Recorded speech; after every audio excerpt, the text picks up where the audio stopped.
नमस्कार साथियों, मैं सीमा गुप्ता आज फिर आप सभी के बीच कैरियर काउंसलिंग क्लासेस में सबसे महत्वपूर्ण टॉपिक आप सभी के लिए लाई हूँ। आप सभी द्वारा प्रायः ये पूछा जा रहा है कि क्या एपीएस की परीक्षा मैं दे सकता हूँ? यदि मैं ग्रेजुएशन किया हूँ तो क्या मैं एपीएस की परीक्षा दे सकता हूँ? क्या मैं ट्रिपल सी का नॉलेज रखता हूँ तो क्या मैं एपीएस की परीक्षा दे सकता हूँ? क्या मुझे कंप्यूटर में सामान्य अध्ययन की जानकारी है तो क्या मैं एपीएस की परीक्षा दे सकता हूं? तो जी हाँ साथियों, बिल्कुल आप दे सकते हैं यदि आप में क्षमता है, ऊर्जा है और आपको अपने ऊपर विश्वास है कि आप अपर निजी सचिव की परीक्षा में आप सफल होते हैं तो।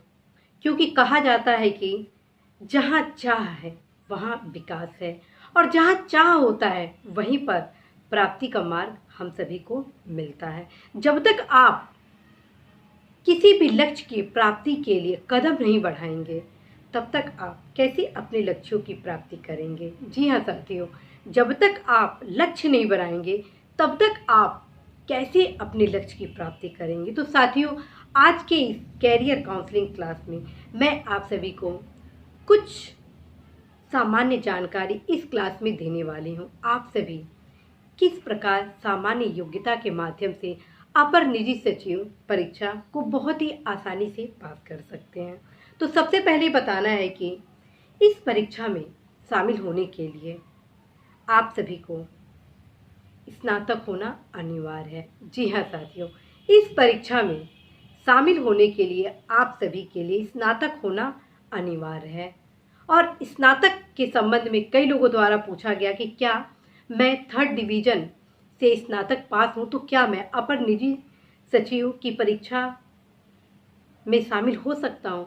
तो मैं इसके संबंध में आपको कहना है बिल्कुल, आप बस स्नातक पास हो और किसी भी सब्जेक्ट से स्नातक क्यों न किए हो, आप अपर निजी सचिव परीक्षा में आप शामिल हो सकते हैं। इसी के साथ साथ अपर निजी सचिव परीक्षा के लिए आप सभी के लिए ट्रिपल सी की जानकारी होना जरूरी है और इसके लिए शॉर्ट हैंड टाइपिंग का जानकारी तो होना अनिवार्य रूप से है।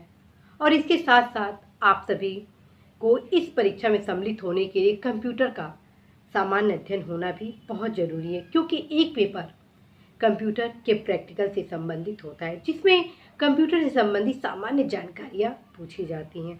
तो साथियों, आइए अब जानते हैं इस परीक्षा का प्रारूप। तो आपको बताना है कि इस परीक्षा में सामान्य अध्ययन का एक पेपर होता है जो कि बहुविकल्पीय होता है और दूसरा पेपर होता है वो सामान्य हिंदी, पत्र लेखन और इसी के साथ साथ निबंध का पेपर होता है और जो तीसरा पेपर होता है वो टाइपिंग से संबंधित होता है और एक बाद में परीक्षा होगा वो होगा आपके कंप्यूटर प्रैक्टिकल से संबंधित। तो साथियों, आप इन 4 चीज़ों पर यदि फोकस करते हैं तो अवश्य ही आप अपर निजी सचिव परीक्षा को पास करते हैं। खास बात है कि उत्तर प्रदेश सचिवालय के हमारे अपर निजी सचिव महोदय राजपत्रित अधिकारी हैं और इनका जो ग्रेड पे है वो 4800 है और इनकी महत्वपूर्ण भूमिका होती है। इन्हें प्रत्येक प्रकार की सुविधाएं प्रदान की जाती हैं, चाहे वह आवास की सुविधा हो, चाहे वह चिकित्सा प्रतिपूर्ति की सुविधा हो या अवकाश की सुविधा हो या जितनी भी सुविधाएं होती हैं जो एक अधिकारी को मिलती है, संपूर्ण सुविधाएं अपर निजी सचिव को उपलब्ध कराई जाती है। तो साथियों, यदि आप चाहते हैं कि अपर निजी सचिव परीक्षा की तैयारी करना तो आप देरी ना करें और बल्कि कल शुरू करें। उस कल को आप आज में कन्वर्ट करते हुए अभी से इस तैयारी को आगे बढ़ाइए। और इस पार्ट 1 में मैं आपको इसकी संक्षिप्त जानकारी दी हूँ। जो अगला पार्ट आने वाला है उसमें मैं अन्य जानकारियाँ आप सभी तक उपलब्ध कराऊंगी। इसी के साथ मैं सीमा गुप्ता आज आप सभी से विदा लेती हूँ। नमस्कार।